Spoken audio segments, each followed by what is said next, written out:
नमस्कार मित्रांनो, चालू घडामोडींच्या ह्या लेक्चर सिरीजमध्ये मी अर्जुन शेलार आपलं पुन्हा एकदा मनपूर्वक स्वागत करतो.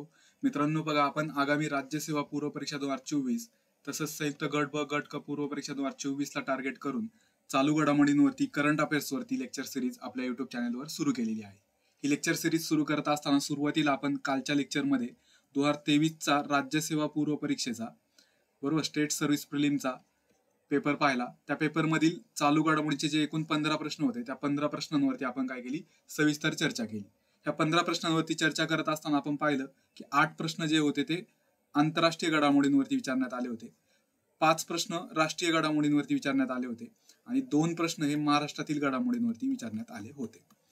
आज आपण 2022च्या राज्यसेवा पूर्व परीक्षेच्या प्रश्नपत्रिकेतील चालू घडामोडीच्या 15 प्रश्नांवरती सविस्तर चर्चा करणार आहोत.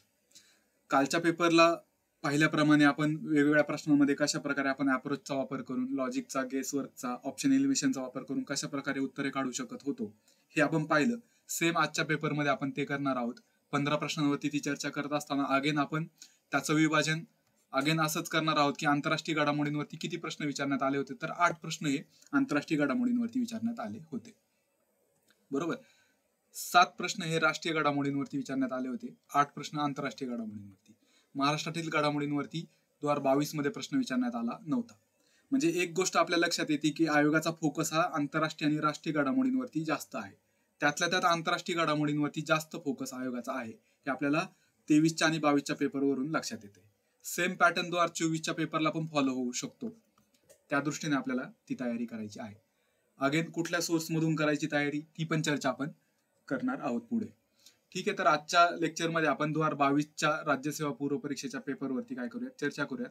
त्या पेपरमधील 15 जे चालू घडामोडीचे प्रश्न आहेत त्या 15 प्रश्नांवरती सविस्तर आपण डिस्कशन आज घेऊयात.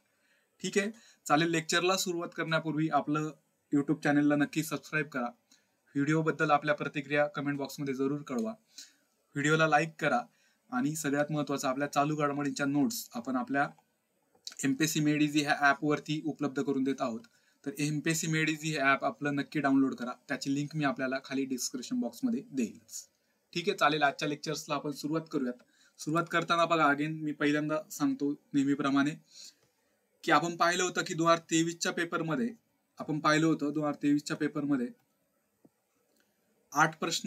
10 प्रश्न हे वन लाईनर होते आणि 5 प्रश्न हे कसे होते, मल्टिपल स्टेटमेंट विधानावरती आधारित प्रश्न होते. बरोबर, मग सेम 2022च्या पेपरमध्ये तोच पॅटर्न फॉलो झालेला आहे. 10 प्रश्न हे वन लाईनर होते आणि 5 प्रश्न हे मल्टिपल स्टेटमेंटच्या आधारे होते. म्हणजे लक्षात येते का तुमच्या, 2022ला सेम पॅटर्न फॉलो झाला आहे. 22चा पॅटर्न सेम 23ला फॉलो झालेला आहे. 22ला 10 प्रश्न वन लाईनर, 5 प्रश्न मल्टिपल स्टेटमेंट. 23ला पण सेम 10 प्रश्न वन लाईनर, 5 प्रश्न मल्टिपल स्टेटमेंटचे होते. 22ला आपण पाहिलं 8 प्रश्न आंतरराष्ट्रीय घडामोडींचे होते, 5 प्रश्न राष्ट्रीय घडामोडींचे. 23ला आपण पाहिलं 8 प्रश्न आंतरराष्ट्रीय घडामोडींचे, 5 प्रश्न राष्ट्रीय घडामोडींचे आणि 2 प्रश्न महाराष्ट्रातील घडामोडींवरती. सेम 22ला तोच पॅटर्न आहे. 8 प्रश्न आंतरराष्ट्रीय घडामोडींचे, 7 प्रश्न राष्ट्रीय घडामोडींचे. महाराष्ट्रातील घडामोडींवरती प्रश्न नव्हते 22 मध्ये. म्हणजे आपल्या एक लक्षात येते ही गोष्ट की आयोगाने सेम पॅटर्न जवळजवळ फॉलो केलेला आहे. 2024च्या पेपरला पण कदाचित तोच पॅटर्न फॉलो होऊ शकतो, हे आपल्याला लक्षात ठेवायचं. ठीक आहे, आता ही चर्चा आपण करूयात. वन लाईनर प्रश्न, मल्टिपल स्टेटमेंटचे प्रश्न. सुरुवातीला आपण मल्टिपल स्टेटमेंटच्या 5 प्रश्नांवरची चर्चा करूयात. कशा प्रकारे लॉजिकच्या आधारे, गेसवर्कच्या आधारे आपल्याला डील करता येतात, रिस्क घेऊन प्रश्न पण डील करता येत की नाही हे आपण पाहूयात, त्यावरती चर्चा करूयात. सुरुवात करूयात आपण. बघा, हे 15 प्रश्न बघा. पहिलाच प्रश्न, आता आपणा सर्वांना माहित असेल रशिया आणि युक्रेनचं युद्ध चर्चेमध्ये होतं आणि 2022च्या पूर्व परीक्षेला त्यावरती आयोगाने प्रश्न विचारला. आता प्रश्न जर पाहिला, स्टेटमेंट पाहिले तर आपल्याला अवघड वाटू शकतात, पण याच्या मागचं मी लॉजिक तुम्हाला सांगतो कशा प्रकारे डील करायचा होता. बघा, आता एक तर रशिया आणि युक्रेनचं युद्ध चालू आहे, इंटरनॅशनल इव्हेंट आहे, खूप चर्चेत आहे, बराच काळ ते युद्ध सुरू होतं. बरोबर, आपण सर्वांना माहिती आहे रशिया युक्रेनचं युद्ध. आणि त्यावरती जर आयोगाने प्रश्न विचारलाय तर न्यूजपेपरमध्ये कंटिन्यू न्यूज चालू होत्या. नाटो ही संघटना खूपच चर्चेमध्ये आली होती, आपण सर्वांना माहित असेल. त्यामुळे नाटो या संघटनेचे किती सदस्य देश आहेत हे आपल्याला माहित असणं अपेक्षित होतं. जरी आपण असं गृहीत धरलं की आपल्याला माहित नाही, तरी आपण स्टेटमेंट जर पाहिले, आता एक लक्षात येईल की माहित नाही असं म्हणता येणार नाही. जनरली 30 सदस्य नाटोचे होतेच, आता सदस्य वाढलेले आहेत, त्याची संख्या आता 32 झालेली आहे नाटोच्या सदस्यांची. पण त्यावेळेस नाटो संघटनेत 30 सदस्य होते ज्यावेळेस प्रश्न आला त्यावेळेस. त्यामुळे सी स्टेटमेंट तर फिक्स बरोबर होतं. आता ए आणि बी स्टेटमेंट बद्दल जर बोलायचं झालं तर रशियाच्या आणि युक्रेनच्या हिस्ट्रीवरती प्रश्न होता. 2014ला काय इव्हेंट घडला त्यावरती प्रश्न होता. मग आपल्या वाचनात ते येणं अपेक्षित नव्हतं किंवा वाचनात येईलच असं नाही. फार ज्याचा चांगला अभ्यास आहे त्याच्या निश्चित वाचनात येईल किंवा जो चांगल्या पद्धतीने सगळे इव्हेंट व्यवस्थित कव्हर करतो त्यालाच ते माहीत असतील. जनरली बऱ्याचशा मॅक्झिमम विद्यार्थ्यांना ते स्टेटमेंट माहीत नसतीलच. बरोबर. मग अशा वेळेस त्या दोन्ही स्टेटमेंटमध्ये आपल्याला काहीतरी लिंकेज दिसतंय. ते लिंकेज आपण पाहूयात. बघा, क्रिमिया 2014 पर्यंत युक्रेनचा भाग होता आणि 2014 नंतर रशियाने क्रिमियाचा ताबा घेतला. दोन्ही स्टेटमेंट एकमेकांना जोडून आलेली आहेत, लक्षात ठेवा. पहिल्या स्टेटमेंटच एक्सटेन्शन पुढे दिलेले, त्यामुळे दोन्ही स्टेटमेंट बरोबर असण्याची शक्यता जास्त आहे. 14 मध्ये गंडवण्याचे चान्सेस फार कमी आहेत. आपल्याला आहे त्याच करंट इव्हेंट चांगल्या होत नाहीत, तर क्रिमियाचा ताबा कधी घेतला हे आपल्याला माहिती असण्याची शक्यता फार कमी आहे. त्यामुळे तिथं आयोग तिथं चुकवण्याची शक्यता कमी आहे, लक्षात ठेवा. त्यामुळे हे दोन्ही स्टेटमेंट बरोबर आहेत. एबीसी असं नाटोचं हे माहित पाहिजे, सी स्टेटमेंट आपल्याला माहित पाहिजे, 30 सदस्य आहेत त्यांचे. बरोबर. मग अशा प्रकारे एबीसी असे तिन्ही स्टेटमेंट या ठिकाणी बरोबर येतात. चालेल, पुढचा प्रश्न पाहूयात. बघा, पुढचा प्रश्न वन लाईनर होता त्यामुळे उत्तर माहितच असणं अपेक्षित होतं. जरी असं आपण गृहीत धरलं की मला माहित नाही उत्तर बाबा, तर मग कसं डील करता येत होतं. अगेन मी हे जे तुम्हाला लॉजिक्स सांगतोय हे एकदम वर्स्ट सिच्युएशनला लॉजिक्स अप्लाय करायचे. का बाबा आता काहीच सगळी दारं बंद झालेत, काहीच माहित नाही बाबा आता, तरच अप्लाय करायचं. आणि कधी करायचं, इतर विषयांमध्ये आपलं चांगलं आउटपुट येत असेल, असं जर आपल्याला कॉन्फिडन्स असेल तर मग इकडे करंट अफेअर्स मध्ये जरा थोडी रिस्क घ्यायचा चान्स आहे. बरोबर. पण अर्थातच आपण अभ्यास करतो म्हटल्यावरती बऱ्याचपैकी गोष्टी वाचनात येतातच आपल्या. ठीक आहे, चालेल, ती चर्चा नंतर करूयात. आपण तुर्तास ह्या प्रश्नाबद्दल बोलूयात. बघा, प्रश्न काय सांगितलाय, JNU चे भूतपूर्व कुलगुरू. आता हे जे ममिदाला जगदीश कुमार जे होते ना, यांचं काय दिलेलं आहे, सविस्तर स्पष्टीकरण केलेलं आहे, उद्देश विस्तार केलेला आहे. JNU चे भूतपूर्व कुलगुरू. बरोबर. आता त्याचा काय संदर्भ येतो ते पुढे सांगतो मी तुम्हाला. JNU चे भूतपूर्व कुलगुरू ममिदाला जगदीश कुमार यांनी कोणत्या संस्थेच्या अध्यक्षपदी नियुक्ती झाली असा प्रश्न विचारला होता. आता आपल्याला एक लक्षात येईल, 23चा पेपर आपण पाहिला काल, तिच्यात सुद्धा नियुक्तीवरती एक प्रश्न होता. बरोबर. PMFRDA चे अध्यक्षपदी कोणाची नेमणूक करण्यात आली होती हा प्रश्न विचारला होता. बरोबर. म्हणजे आपल्याला एक लक्षात येते की महत्वाच्या नियुक्त्यांवरती प्रश्न हमखास येतात, ते आपल्या वाचनात येणं अपेक्षित आहे. आणि वन लाईनरच प्रश्न आहेत म्हटल्यावरती डायरेक्ट माहितीच पाहिजे. बरोबर. आता बघा, अध्यक्षपदी नियुक्ती करण्यात आली, कोणत्या संस्थेच्या अध्यक्षपदी नियुक्ती करण्यात आली. उदाहरणार्थ आपल्याला याचं उत्तर माहित नाही, मग आता काय रिस्क घ्यायची बाबा, तर पर्याय पाहिल्यावरती आपल्याला लक्षात येईल. बघा, इकडं चौथा पर्याय दिलेला आहे, इस्रो. आता आपल्याला एक गोष्ट माहित असते काय, इस्रोचे काही ना काही मोहिमा दरवर्षी चालूच असतात आणि वृत्तपत्रामध्ये त्यावरती खूप फ्रंट पेजला बातमी असते. म्हणजे इस्रोने एखादं जर रॉकेट लॉन्च केलं, एखादा उपग्रह सॅटेलाइट लॉन्च केला, तर फिक्स हमखास इस्रोची बातमी वृत्तपत्रात असते, म्हणजे असतेच. आणि वृत्तपत्रात इस्रोचे अध्यक्ष कोण आहेत हे आपल्या वाचनात येतच असतं मित्रांनो. आता ममिदाला जगदीश कुमार हे इस्रोचे अध्यक्ष आहेत का नाही आहेत हे आपल्याला माहित असणं अपेक्षित आहे. आलं लक्षात. चौथा पर्याय एलिमेंट होतो. UPSCचं पण जनरली आपण ज्यावेळेस पॉलिटीचा अभ्यास करतो ना, पॉलिटीचा अभ्यास करत असताना एम लक्ष्मीकांत सरांच्या पुस्तकाच्या पाठीमागे चार्ट दिलेले आहेत, महत्वाची घटनात्मक पदं आणि त्यांचे पहिले अध्यक्ष कोण दिलेले आहेत. पहिले अध्यक्ष पाठ करत असताना करंट अध्यक्ष कोण आहे हे पण आपल्याला माहित असणं अपेक्षित आहे. बरोबर. घटनात्मक संस्था आहे कारण ती. आता UPSCचे अध्यक्ष आपल्याला माहित असणं अपेक्षित आहे. आता ममिदाला जगदीश कुमार UPSCचे अध्यक्ष नाहीयेत हे आपल्याला माहित असणं अपेक्षित आहे. त्यामुळे तिसरा पर्याय एलिमेंट होतो. आता राहिले दोनच ऑप्शन, एक तर NCERT किंवा UGC. आता आपल्या लक्षात येईल की दोन्ही संस्था ह्या शिक्षणाशी संबंधित आहे. NCERT हे स्कूल एज्युकेशन, शालेय शिक्षणाशी संबंधित आहे आणि युनिव्हर्सिटी ग्रांट कमिशन, विद्यापीठ अनुदान आयोग. UGC हे कशाशी संबंधित आहे, तर हायर एज्युकेशनशी संबंधित आहे, उच्च शिक्षणाशी संबंधित संस्था आहे. मग आपण प्रेफरन्स उच्च शिक्षणाला देऊयात आणि पर्याय क्रमांक 2 उत्तर देऊयात. आणि इथे बघा, JNU चे भूतपूर्व कुलगुरू, JNU हे विद्यापीठ आहे, त्या विद्यापीठाचे कुलगुरू आहेत ममिदाला जगदीश कुमार. त्यामुळे स्कूल एज्युकेशन पेक्षा आपण प्रेफरन्स कशाला द्यायचा आहे, हायर एज्युकेशनला. UGC आपण हे उत्तर देऊयात. ही रिस्क घेतली मित्रांनो, पण प्रत्येक वेळेस असंच रिस्क अप्लाय होईलच असं नाही, किंवा हे लॉजिक अप्लाय होईलच असं नाही. मी नेहमी सांगत असतो की आपापल्या जबाबदारीवरती आपल्याला हे लॉजिक्स अप्लाय करायचेत. आणि सगळ्यात महत्वाचं की बाकीच्या विषयात चांगला आउटपुट येते अशी खात्री असेल तर मग असे रिस्क घ्यायला चान्स आहे. मी काय म्हणतो, रिस्क घ्यायला आपल्याला स्कोपच नसावा, आपला अभ्यास झालेला असावा. बरोबर, अभ्यास होतो निश्चित. हा, चालेल चालेल पुढे चर्चा करूयात पुढच्या प्रश्नावरती. बघा, आता आंतरराष्ट्रीय पातळीवरचा इंटरनॅशनल इव्हेंट आहे time persons of the year 2021 साठी कोणाची निवडणूक करण्यात आली? चर्चेत होते इलॉन मस्क, टेस्लाचे इलॉन मस्क आपल्याला माहित असेल, हा, स्पेसएक्सचे इलॉन मस्क आपल्या सर्वांना माहित असेल. चर्चेत होते. उत्तर पर्याय क्रमांक 3. आता एक लक्षात ठेवायचे, आंतरराष्ट्रीय पातळीवरचे जे महत्वाचे पुरस्कार आहेत ना, आयोग हमखास त्यावरती आपल्याला प्रश्न विचारताना दिसतं. Times persons of the year असेल किंवा ऑस्कर पुरस्कारावरती आयोग प्रश्न विचारतं, नोबेल पुरस्कारावरती आयोग प्रश्न विचारतं, बुकर पुरस्कारांवरती आयोग प्रश्न विचारतं, बरोबर, रेमन मॅग्सेसे पुरस्कारावरती आयोग प्रश्न विचारतं.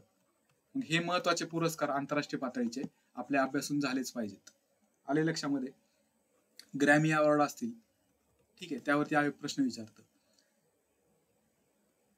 अशा प्रकारे इंटरनॅशनल पातळीवरती जे महत्वाचे पुरस्कार जे आहेत त्यावरती आपल्याला प्रश्न अपेक्षित असतो. चालेल. आता हा वन लाईनर प्रश्न आहे, एकतर उत्तर माहित असेल किंवा माहित नसेल.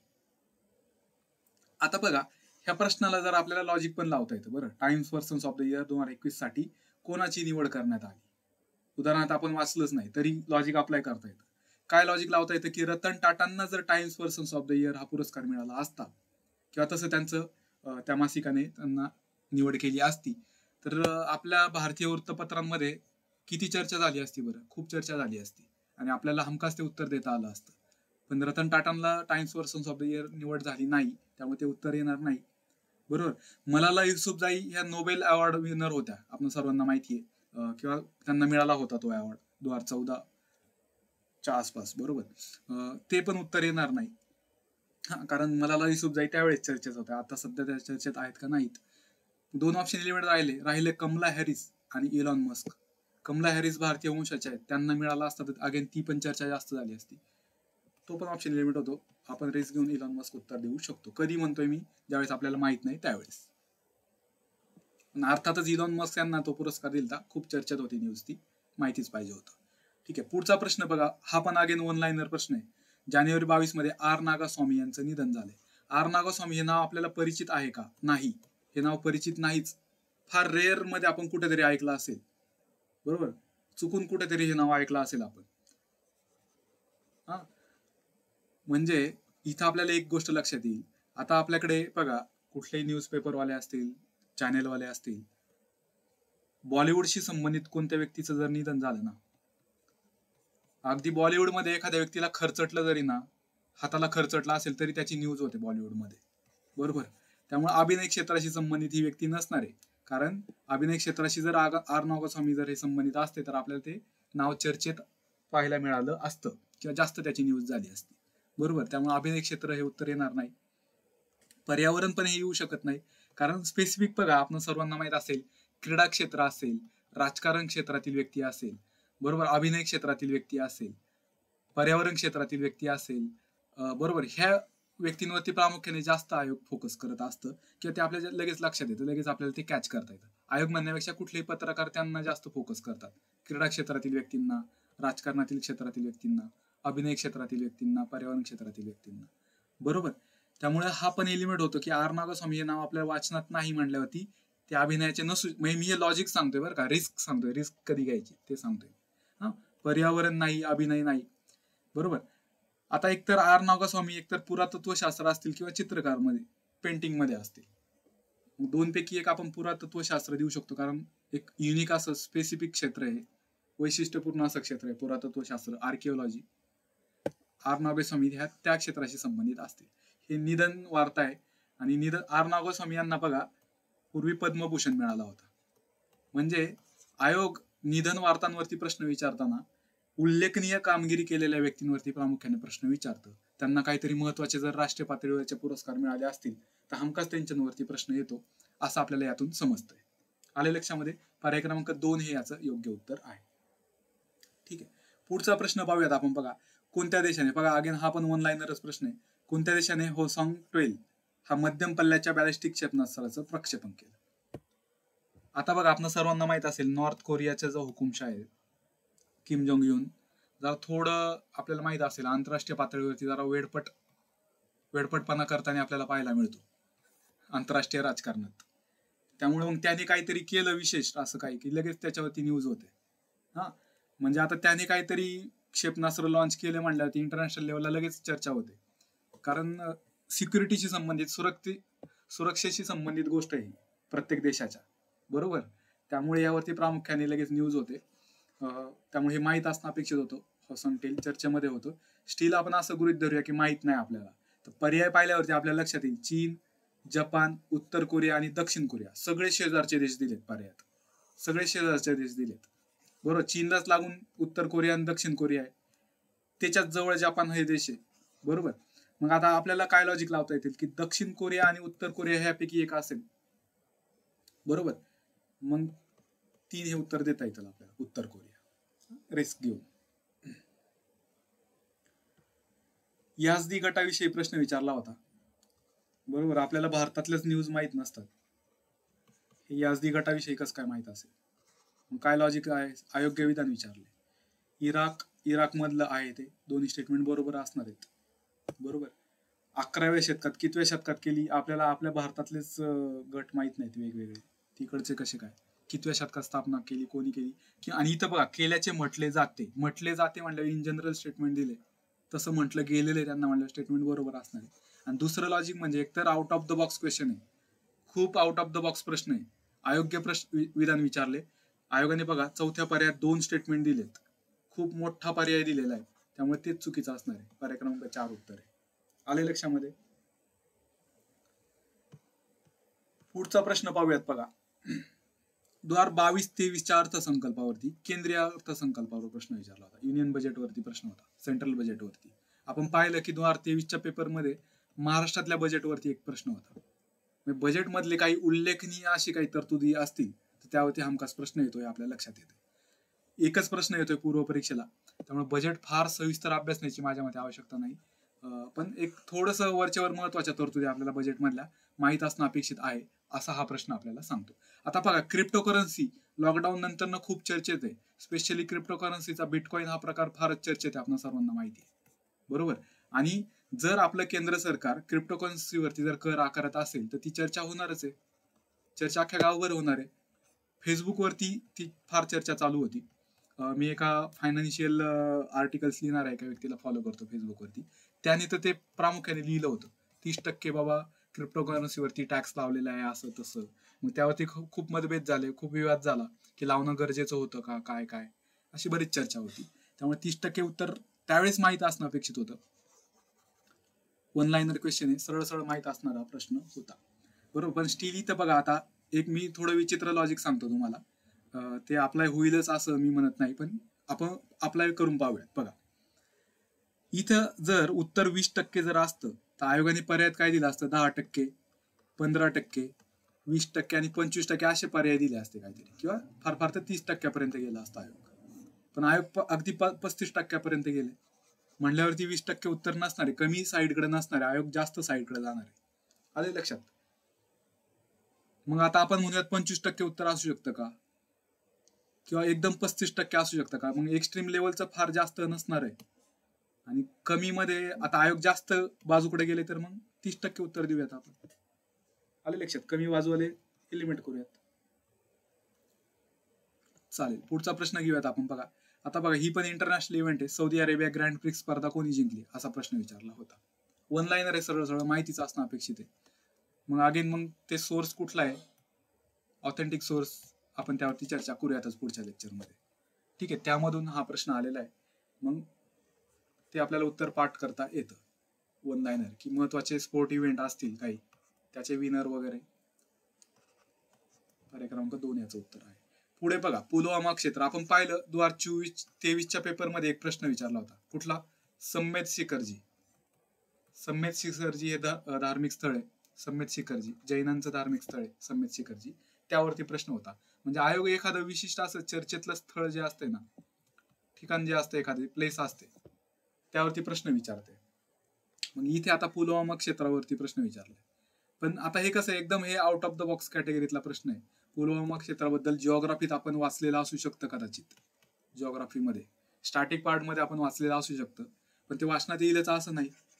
बरोबर. आता फार फार तर पुलवामा क्षेत्र काश्मीरमध्ये आपल्याला माहिती आहे, आणि काश्मीर मधली महत्वाची नदी आपल्याला झेलम माहिती आहे जिओग्राफीमध्ये. बरोबर. मग त्यामुळे बी स्टेटमेंट आपल्याला बरोबर म्हणता येतं की हे स्टेटमेंट बरोबर आहे बाबा. मग ह्या पुलवामा क्षेत्राला काश्मीरचं तांदळाचं भांडार म्हणत असतील बाबा, तिथं चुकवण्याची शक्यता फार कमी आहे. बी स्टेटमेंट पण बरोबर आहे. आणि अहरबाल धबधबा आणि अवंतीश्वर मंदिर ही पुलवामा मधील प्रसिद्ध पर्यटन क्षेत्रे आहेत. येस, असतील 2 दिलेले स्थळ मांडल्यावरती चुकवण्याची शक्यता कमी आहे तिथे. सी पण स्टेटमेंट बरोबर आहे. अयोग्य विचारले, यापैकी उत्तर कोणतेही नाही हे उत्तर येणार आहे. आले लक्षामध्ये कशा प्रकारे आपण लॉजिक अप्लाय करत आहोत. पुलवामा क्षेत्राविषयी प्रश्न विचारला होता. तांदळाचं भांडार म्हणतात. झेलम नदी काश्मीर मधली आपण सर्वांना माहिती, त्यामुळे ते आपल्याला स्टेटमेंट बरोबर घेता येतं. आणि हे 2 पर्यटन स्थळं दिलेली आहेत, आणि अगदी आपल्याला चुकून कधीतरी जिओग्राफीत वाचनात येतात अशी स्थळं होती, त्यामुळे तेही स्टेटमेंट आपल्याला बरोबर घेता येतं. आणि अयोग्य विचारलेत म्हटल्यावरती यापैकी नाही हे उत्तर येणार आहे. आले लक्षामध्ये. पुढे पाहूयात आपण. बघा, पुढचा प्रश्न असा आहे. पहा मित्रांनो, पुढचा प्रश्न असा आहे. अगेन हा इंटरनॅशनल इव्हेंट होता, आंतरराष्ट्रीय पातळीवरची न्यूज होती. डिओन लेंडोर यांचं निधन झालं कार दुर्घटनेमध्ये, आणि त्यावरती प्रश्न विचारण्यात आला होता. आता इथे बघा, इथे काय लॉजिक लावता येते आपल्याला. एक तर बघा, डिओन लेंडोर हे कुठल्या देशाचे आहेत? त्रिनिदाद आणि टोबॅगोचे आहेत. बरोबर. इथं चुकवण्याची शक्यता कमी आहे. आणि त्यांचं जानेवारी 22 मध्ये कार दुर्घटनेत निधन झालं. हे स्टेटमेंट बरोबर असू शकतं. पुढचं स्टेटमेंट पाहूयात की लंडन ऑलिम्पिक 2012 मध्ये डिओन लेंडोर यांनी कांस्य पदक मिळवलं होतं. बरोबर असेल इथे, कारण एकतर इंटरनॅशनल इव्हेंट आहे, आपल्याला फार डिटेलमध्ये त्याबद्दल माहीत असणं अपेक्षित नाही. बरोबर. त्यामुळे दोन्ही स्टेटमेंट बरोबर असणार आहे. तिसऱ्या स्टेटमेंटमध्ये मात्र चुकवलं जाऊ शकतं, कारण आपल्याला इथं क्ल्यू दिलाय त्रिनिदाद आणि टोबॅगोचे आहेत ते. बरोबर. आता आपण सर्वांना माहिती असेल, कॅरेबियन कंट्रीजमध्ये प्रामुख्याने ऍथलेटिक्स जास्त असतात. बरोबर. मैदानी खेळ खेळणारे लोक जास्त तिकडे असतात. बरोबर. मग ते बुद्धिबळपट्टू असण्याची शक्यता कमी आहे. त्यामुळे इथं सी स्टेटमेंट चुकीचं घेता येतं आपल्याला. ए आणि बी हे स्टेटमेंट बरोबर आहे. बरोबर. पर्याय क्रमांक 2 याचं योग्य उत्तर येते. आलंय लक्षामध्ये. पुढचा प्रश्न पाहूयात आपण. बघा आता इथे सुवर्ण जयंती समारंभ.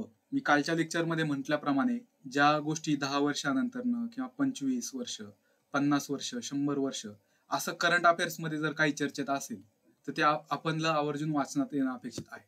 स्टील इथं हा प्रश्न लॉजिक वरती सोडवता येत होता. कसा येत होता आपण ते पाहूयात. ठीक आहे. बघा, कोणत्या राज्याने बॉलिवूड अभिनेता संजय दत्तला आपल्या सुवर्ण जयंती समारंभासाठी ब्रँड अँबॅसिडर म्हणून करारबद्ध केलं आहे? असा प्रश्न आपल्याला विचारला होता. बरोबर.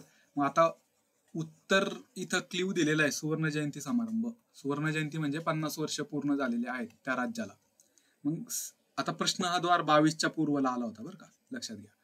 आता आपण सर्वांना माहित असेल, पॉलिटीमध्ये राज्य आणि त्याचं राज्यक्षेत्र हा चॅप्टर वाचत असताना तिच्यात आपल्याला फिक्स माहित असतं कुठल्या राज्याची स्थापना कोणत्या वर्षी आहे.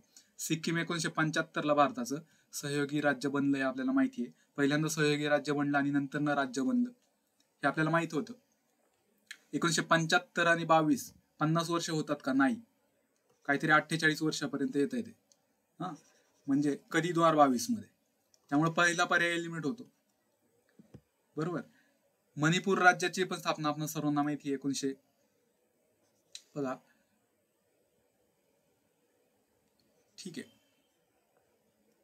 आसाम अगोदरच स्थापन झालेलं राज्य आहे, ते एलिमेंट होतं. मणिपूर आणि अरुणाचल मध्ये कन्फ्युजन होऊ शकतं. आता आपण सर्वांना माहित असेल, सुरुवातीला अरुणाचल प्रदेशला 1972 मध्ये केंद्रशासित प्रदेशाचा दर्जा दिला होता, आणि पुढे 1987 ला त्याला राज्य म्हणून दर्जा दिलेला आहे. म्हणजे आसामचं फॉर्मेशन, बरोबर, नॉर्थ ईस्ट फ्रंटियर एजन्सी, बरोबर, नेफा, त्याच्यामधून त्याला केंद्रशासित प्रदेशाचा दर्जा दिलेला आहे. सुरुवातीला नेफा हा प्रदेश होता, मग अरुणाचल प्रदेशला नंतर केंद्रशासित प्रदेशचा दर्जा दिला 1972 ला. हे पॉलिटीमध्ये आपण वाचतो. 1972 ते 22 50 वर्ष होतात. बरोबर. म्हणजे आपल्याला उत्तर पॉलिटीच्या अभ्यासाच्या आधारे देता येतात. स्टील हे जरा चर्चेमध्ये होतं, किंवा आपल्या जीके टुडेच्या सोर्समध्ये त्याचं आपल्याला प्रश्न पाहायला मिळतो. पर्याय क्रमांक 4 त्याचं उत्तर आहे. 1 लाइनर हा प्रश्न आहे, सरळ उत्तर देता येते. पुढे पाहूयात. बघा आता अगेन बघा, युनायटेड नेशन्स, संयुक्त राष्ट्र. आपण कालच्या लेक्चरमध्ये म्हटल्याप्रमाणे युनायटेड नेशन्सशी संबंधित जे इव्हेंट असतात महत्वाचे ते आपल्याला माहित पाहिजेत. अर्थातच आता हा HRDचा पार्ट आहे. GS3 मध्ये राज्यसेवेच्या GS3 मध्ये बरोबर, महत्वाच्या युनायटेड नेशनच्या संस्थांचा आपल्याला अभ्यास करावा लागतो. मग त्यावेळेस आपल्याला माहितीच असतं की बाबा 2019 मध्ये इंटरनॅशनल लेबर ऑर्गनायझेशनची स्थापना झालेली आहे. पहिल्या महायुद्धाच्या समाप्तीनंतरनं आंतरराष्ट्रीय श्रम संघटनेची स्थापना झाली होती. आपल्याला माहिती आहे व्हर्सायच्या तहानुसार इंटरनॅशनल लेबर ऑर्गनायझेशनची स्थापना झाली होती.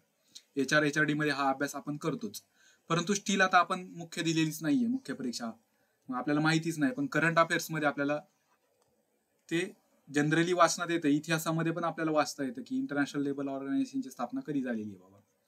1919-20 मध्ये 1919ला त्याचं हे आपल्याला माहित असेल, पहिलं महायुद्ध संपलं आणि व्हर्सायचा तह झाला. त्या तहानुसार आंतरराष्ट्रीय श्रम संघटनेची स्थापना झाली. मग अर्थातच 2019 मध्ये या संस्थेला काय होणार आहे, स्थापनेला 100 वर्ष पूर्ण होणार आहेत. पर्याय क्रमांक 1 आपल्याला उत्तर देता येते. Food and agriculture organization, again ही पण स्पेशलाइज एजन्सी युनायटेड नेशनची, तिचा अभ्यास किंवा त्याचं एक तर कमीत कमी स्थापना वर्ष आपण GS3च्या अभ्यासात अभ्यासतो. फूड अँड ॲग्रिकल्चर ऑर्गनायझेशन बरोबर 45 मध्ये स्थापना. वर्ल्ड हेल्थ ऑर्गनायझेशन 1948 मध्ये स्थापना. ही सर्वात जुनी संघटना आहे. युनिव्हर्सल पोस्टल युनियन 1875च्या आसपास त्याची स्थापना झाली होती, 65-75 ला बरोबर. म्हणजे हे आपल्याला GS3च्या बेसवरती सोडवता येत होता हा प्रश्न. करंट मध्ये पण चर्चेत असतो किंवा इतिहासात आपण वाचतो इंटरनॅशनल लेबर ऑर्गनायझेशन, त्या लॉजिक वरती आपल्याला 100 वर्ष हे आपल्याला अटॅच करता येतात. पर्याय क्रमांक 1 याचं उत्तर आहे. पुढचा प्रश्न पाहूयात बघा आता. मिलेना साल्विनी यांच्यावरती प्रश्न होता. मिलेना साल्विनी यांचा जन्म इटलीमध्ये झाला असेल बाबा, माहित नाही आपल्याला. आता त्यांना पद्मश्री पुरस्कार प्राप्त झालेला आहे. तो कधी झालाय, 2019 मध्ये.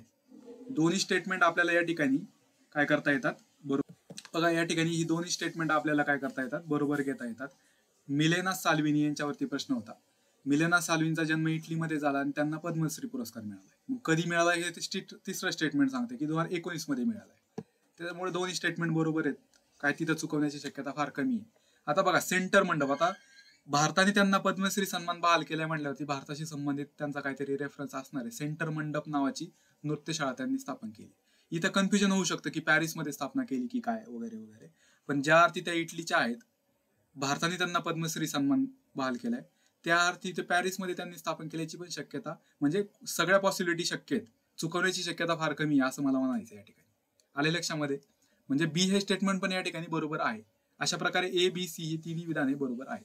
चुकवण्याची शक्यता, कुठं विधान चुकवलं जाऊ शकतं, जिथं आपल्याला फार डिटेलमध्ये एखादी गोष्ट माहीत असणं अपेक्षित असतं तिथं गोष्टी चुकवल्या जाऊ शकतात. पण इथं मिलेना साल्विनी यांच्याबद्दल फार डिटेलमध्ये आपल्याला माहीत असणं अपेक्षितच नाही, बरोबर. तिथे चुकवण्याची शक्यता कमी आहे. म्हणून इथे ABC हे तिन्ही विधानं काय आहेत, बरोबर आहेत. आले लक्षामध्ये. पुढे पाहूयात आपण. बघा ही जुनी न्यूज होती. ऑस्ट्रेलियाच्या व्हिक्टोरिया राज्यात कार्यालय असणारी पहिली भारतीय बँक कोणती. आता ह्या पहिल्या ज्या इव्हेंट असतात ना, कुठल्या पहिली गोष्ट, त्यावरती आयोग प्रश्न विचारते, आपल्या लक्षात येते. आता हा अगेन वन लाईनर आहे. 2019 ची न्यूज होती, जुनी न्यूज होती. त्यामुळे हे आपल्याला उत्तर चुकू शकतं याचं, किंवा आपल्या वाचनात आलं नाही असं होऊ शकतं. पण स्टील आपल्याला मग रिस्क घेता येते. माहितीतली bank State Bank of India, SBI आपल्याला उत्तर देता येतं. आले लक्षात. SBI हे उत्तर होतं त्याचं, की ऑस्ट्रेलियाच्या व्हिक्टोरिया राज्यात कार्यालय असणारी पहिली भारतीय बँक कोणती, असा प्रश्न आपल्याला विचारला होता. त्याचं उत्तर काय येणार आहे, स्टेट बँक ऑफ इंडिया येणार आहे. आले लक्षात. पुढे पाहूयात बघा पुढचा प्रश्न. आता कलम 377 हे वर्तमानपत्रामध्ये नेहमी चर्चेत असतं. ज्याचं जनरल न्यूजपेपर रिडिंग डेली बेसिसवरती असतं, त्याला हा प्रश्न इझिली डील करता येत होता. किंवा तुम्ही कुठलंही मॅगझिन वाचलं तर त्यामध्ये ते आपल्याला कुठेतरी वाचनात येतच. भारतीय दंड संहितेचं म्हणजेच इंडियन पिनल कोडचं कलम 377 कशाशी संबंधित आहे हे नेहमी चर्चेत असतं. तर ते समलैंगिकतेशी संबंधित आहे, बरोबर. हे पर्याय क्रमांक 2 याचं उत्तर आहे. वन लाईनर हा क्वेश्चन पण वन लाईनरच होता. ते चुकणं उत्तर अपेक्षितच नाही इथे. हे उत्तर आपले बरोबर येणं अपेक्षित होतं. का बरोबर येणं अपेक्षित होतं, तर वर्तमानपत्र जो जनरल वाचतो ना डेली बेसिसवरती, कुठेतरी याचा रेफरन्स असतो, लक्षात ठेवा. मग तुम्ही म्हणसाल ही जुनी न्यूज आहे, सुप्रीम कोर्टाचं जुनं जजमेंट आहे, मग यावरती कसा काय प्रश्न. तसं नाही, जनरली कुठेतरी त्याचा उल्लेख येत असतो, लक्षात घ्या. पर्याय क्रमांक 2 याचं योग्य उत्तर आहे. चालेल. बघा मित्रांनो, अशा प्रकारे हे जे 15 प्रश्न पाहिल्यावरती आपल्याला लक्षात येतं की 8 प्रश्न जे विचारले होते ते आंतरराष्ट्रीय घडामोडींवरती. आता बघा कालच्या लेक्चर्स मध्ये आपण काय पाहिलं होतं. कालच्या लेक्चर्स मध्ये पाहिलं होतं की भारताशी संबंधित जे इंटरनॅशनल इव्हेंट असतात त्यावरती आयोग जास्त फोकस करतं. परंतु 22च्या पेपरला इंटरनॅशनल इव्हेंट वरती 8 प्रश्न म्हणजे जास्त प्रश्न विचारलेत, परंतु त्यातले 6 प्रश्न असे होते की त्याचा आणि भारताचा काही संबंध नव्हता. फक्त ते 6 इव्हेंट चर्चेत होते जास्त, म्हणून त्यावरती प्रश्न आलेला आहे. आले लक्षात? म्हणजे हे फिक्स नाही की भारताशी संबंधितच आहे तरच प्रश्न येणार आहे असं नाही. जर चर्चेत असेल इव्हेंट तर प्रश्न येणारच आहे. मग इथे 6 प्रश्न जर भारताशी संबंधित नसलेले जर येत असतील तर आपल्याला करंट अफेअर्ससाठी ऑथेंटिक सोर्सची गरज आहे, असा हे 6 प्रश्न आपल्याला सांगतात. कारण हे 6 प्रश्न आहेत, 1-2 प्रश्न नाही आहेत, लक्षात घ्या. 6 प्रश्न आहेत. त्यामुळे ऑथेंटिक सोर्स मधून करंट अफेअर्सचा अभ्यास होणं अपेक्षित आहे. असा हा प्रश्न आपल्याला सांगतो. हे 6 प्रश्न सांगतात आपल्याला. ठीक आहे. एकच प्रश्न फक्त होता इंटरनॅशनल इव्हेंट की ज्याचा संबंध भारताशी होता. आलंय लक्षात? आणि काल म्हटल्याप्रमाणे कालच्या पेपर अनालिसिस पाहत असताना आपण पाहिलं की युनायटेड नेशनशी संबंधित किती प्रश्न होते? 3 प्रश्न होते. बघा 22च्या पेपरमध्ये पण युनायटेड नेशनशी संबंधित प्रश्न आलाय, युनायटेड नेशनशी संबंधित 1 प्रश्न आलेला आहे. आलंय लक्षात?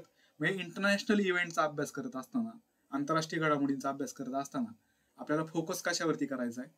महत्वाचे पुरस्कार असतील चर्चेत असणारे, महत्वाच्या व्यक्ती असतील की ज्या वारंवार चर्चेत असतात, आणि युनायटेड नेशनशी संबंधित इव्हेंट असतील, आणि भारताशी संबंधित जे इंटरनॅशनल इव्हेंट असतील ते आपल्याला करायचे आहेत, असा त्याचा अर्थ होतो. ह्या अनालिसिसचा अर्थ होतो.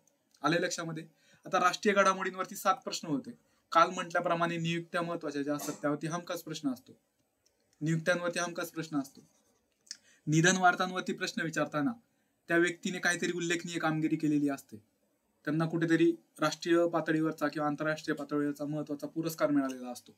पद्मभूषण, भारतरत्न पुरस्कार प्राप्त व्यक्ती असतात, त्यांच्यावरती हमखास प्रश्न येतो. आले लक्षात? बजेटवरती जी चर्चेत असणारी तरतूद असते त्यावरती प्रश्न येतो. आपण काल म्हटल्याप्रमाणे काल जसं की सम्मेद शिखरजी ह्या तीर्थक्षेत्राबद्दल प्रश्न होता. सम्मेद शिखरजी ह्या तीर्थक्षेत्राबद्दल प्रश्न होता. मग 22च्या प्रश्नपत्रिकेत पुलवामा क्षेत्राबद्दल प्रश्न होता. मग कुठलं तरी एखादं क्षेत्र असते, जिओग्राफिकल लोकेशन असते की तिच्यावरती काहीतरी प्रश्न येतोय. मग एकतर जिओग्राफीच्या अनुषंगाने येईल किंवा करंट मध्ये काहीतरी त्यावरती चर्चा चालत असेल, बरोबर, तो प्रश्न येतोय. पण अर्थातच लॉजिक वरती ते आपल्याला डील करता येतात, हे आपण पाहिलेलं आहे. बरोबर. आपण काल म्हटल्याप्रमाणे 5 वर्ष झालेत, 10 वर्ष झालेत, 15 वर्ष झालेत, किंवा 25 वर्ष झालेत, 50 वर्ष झालेत, किंवा एखादी इव्हेंट, पहिला इव्हेंट आहे, 5वा इव्हेंट आहे, 10वा इव्हेंट आहे, 25वा इव्हेंट आहे, 50वा इव्हेंट आहे, तर अशा घडामोडींवरती आयोग प्रामुख्याने फोकस करतं. हे आपल्याला काही प्रश्नांमधून लक्षात आलेलं आहे. पहिले इव्हेंट जे असतात, आता आपण पहिली बँक की जिचं ऑस्ट्रेलियातल्या व्हिक्टोरिया प्रांतात कार्यालय स्थापन झालं, तर मग तो पहिला इव्हेंट आहे ना, तर मग त्यावरती प्रश्न येणार. पहिल्या इव्हेंट वरती प्रश्न येतात. आणि चर्चेत असणारं एखादं कलम असते, चर्चेत असणारा एखादा कायदा असतोय, मग त्यावरती प्रश्न येतो, हे आपल्याला लक्षात येईल. महाराष्ट्रातल्या इव्हेंट वरती अलीकडे फार कमी प्रश्न येतात. 2022 मध्ये एकही प्रश्न नव्हता. 23 मध्ये 2 प्रश्न होते फक्त, बरोबर. म्हणजे महाराष्ट्रातल्या इव्हेंटचा आपल्याला थोडासा कमी अभ्यास करायचा आहे, आंतरराष्ट्रीय घडामोडींचा जास्त अभ्यास करायचा आहे, असं आपल्याला हे अनालिसिस सांगते. राष्ट्रीय घडामोडींचा पण आपल्याला अर्थातच अभ्यास करायचा आहे. आलंय लक्षामध्ये? चालेल. आता आपण काय करूयात, उद्याच्या लेक्चर्स मध्ये 2021 ची प्रश्नपत्रिका अभ्यासूयात. आणि उद्या सगळ्यात महत्वाचं आपण तुलनात्मक कम्पॅरेटिव्ह अनालिसिस करूयात, बरोबर. तुलनात्मक चर्चा करूयात की 21, 22 आणि 23 मध्ये काय साम्य आढळते का आपल्याला, ते पाहूयात आपण. त्या थीम्स मधलं साम्य आपण पाहूयात, प्रश्नांच्या स्वरूपाबद्दलचं साम्य आपण पाहूयात, प्रश्नांच्या एरियाज बद्दलचं साम्य आपण पाहूयात उद्याच्या लेक्चर्स मध्ये. चालेल, थांबूयात आपण या ठिकाणी. Thank you so much.